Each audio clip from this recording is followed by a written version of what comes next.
Letusan besar Gunung Merapi tahun 2010 tak hanya membahayakan keselamatan manusia di sekitarnya, namun juga candi yang telah berdiri megah selama 13 abad ini.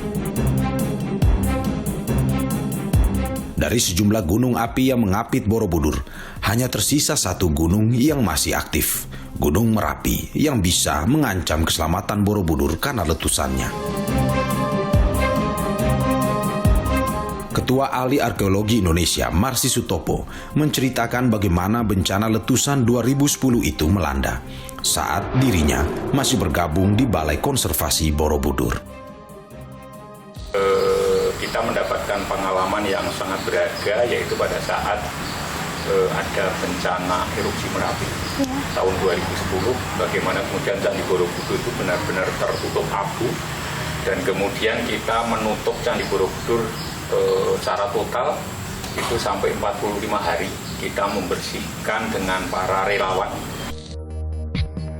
Letusan gunung api menjadi ancaman karena abu vulkaniknya bisa memicu reaksi kimia yang merusak batuan candi. Ribuan tahun silam, Candi Borobudur dikelilingi danau, ibarat bunga teratai di atas air. Endapan danau purba yang mengering kini menjadi lapisan tanah yang disebut lempung hitam. Jenis tanah ini kini menjadi ancaman geologis bagi sekeliling Candi Borobudur. Strukturnya yang tidak stabil mampu memicu goncangan yang lebih kuat. Bahkan likuifaksi atau pencairan tanah yang bisa melahap bangunan di atasnya ketika terjadi gempa. Saudara, kali ini saya diajak untuk melihat langsung sampel tanah atau lempung hitam yang ada di sekitar Candi Borobudur.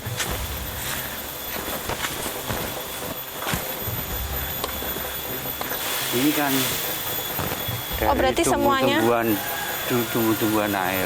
Oh, berarti semuanya dari dulu kayak gini, Pak, Iya. ya? Berarti ini tanah aslinya ya? Asli. Yang ada di sekitar Borobudur. Iya, Borobudur. Ini kalau kena gempa tektonik malah bikin goyang ya? Iya, enggak bisa. Jadi ini tanah lempung berwarna hitam, dan ini berada di sekitar Candi Borobudur ya, Pak ya? Iya. Mengelilingi Candi Borobudur tanahnya.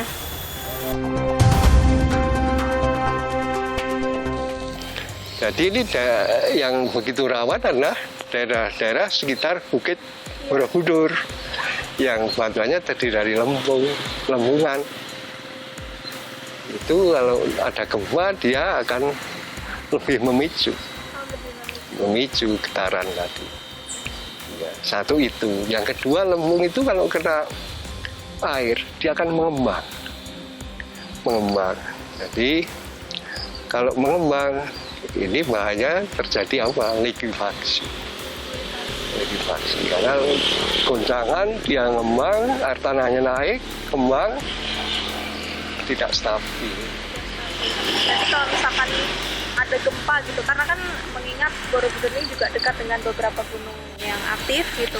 Jadi ketika nanti ada gempa, ditakutkan karena di sekitar sini ada tanah yang berupa lempung tadi itu, takutnya akan bergoncang gitu ya, Pak. memicu Bergoncang. goncangannya lebih kuat. Faktor ancaman tak melulu berasal dari alam. Kunjungan wisatawan yang mengagumi kemegahan candi bisa membuat aus bebatuan karena langkah kaki mereka. Penipisan batu atau segala macam itu benar terjadi apa? Terjadi. Jadi konteksnya yang saya sampaikan bahwa beban tadi karena kan intervensi perkuatan konstruksi itu tidak semua area ya. Di teras 2, 3 itu kan tidak pada saat pemugaran tidak diberikan perkuatan beton gitu ya.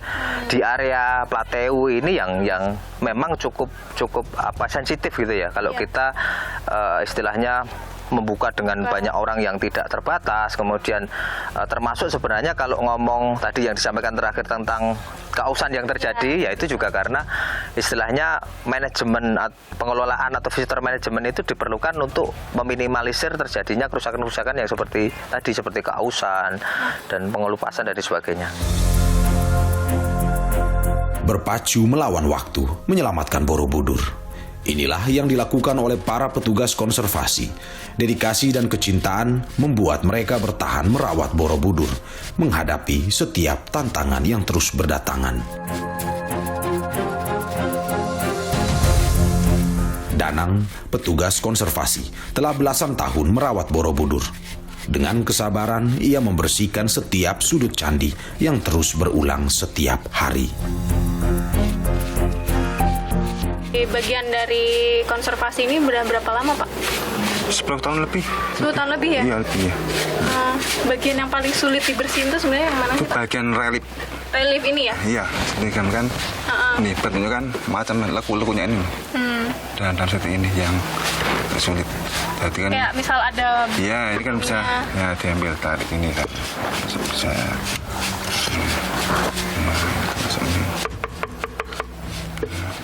Ini juga ya, Pak ya? Ya. Lalu pas ini pakai sapu hijau seperti ini.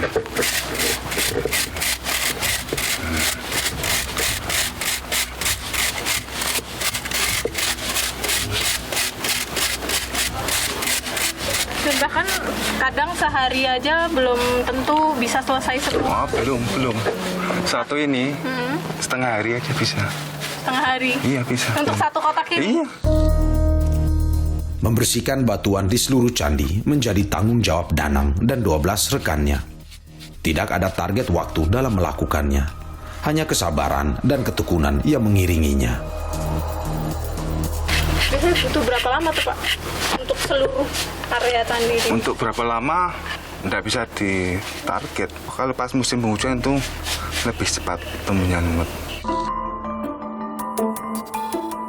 Tak hanya memanfaatkan teknologi yang telah ada, para ahli juga terus berinovasi dalam upaya konservasi. Usaha mereka membuahkan sebuah inovasi unggul, yaitu pemanfaatan minyak atsiri sebagai pengganti bahan kimiawi untuk mengatasi masalah lumut. Melalui penelitian Balai Konservasi Borobudur, minyak yang berasal dari tumbuhan sereh ini terbukti lebih efektif dan tidak bersifat korosif seperti halnya bahan kimia. Dan salah satu kajian konservasi yang unggul menurut kami, karena ini sebuah inovasi baru, yaitu kajian minyak atsiri sereh wangi. Ini adalah inovasi terbaru untuk meninggalkan bahan kimia yang dahulunya ketika dibuat oleh UNESCO itu menggunakan bahan kimia, namun dalam perjalanan waktu UNESCO sendiri memberikan catatan untuk meninggalkan bahan kimia. Kemudian akhirnya kita berinovasi mencari bahan alami yang aman untuk candi, aman untuk manusianya. Dan akhirnya minyak atsiri sereh wangi itu tahun kemarin sudah kita aplikasikan dan berhasil, dan sudah kita patenkan menjadi kepemilikan Balai Konservasi Borobudur, namun tetap kita lakukan evaluasi keefektifan tersebut.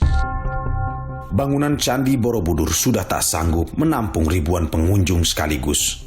Pembatasan naik ke bangunan candi kini tengah jadi konsentrasi. Siapa yang harus dibatasi? Nah, atas kelompok itulah baru diusulkan untuk diterapkan dengan membayar tiket yang quote and quote harus mahal.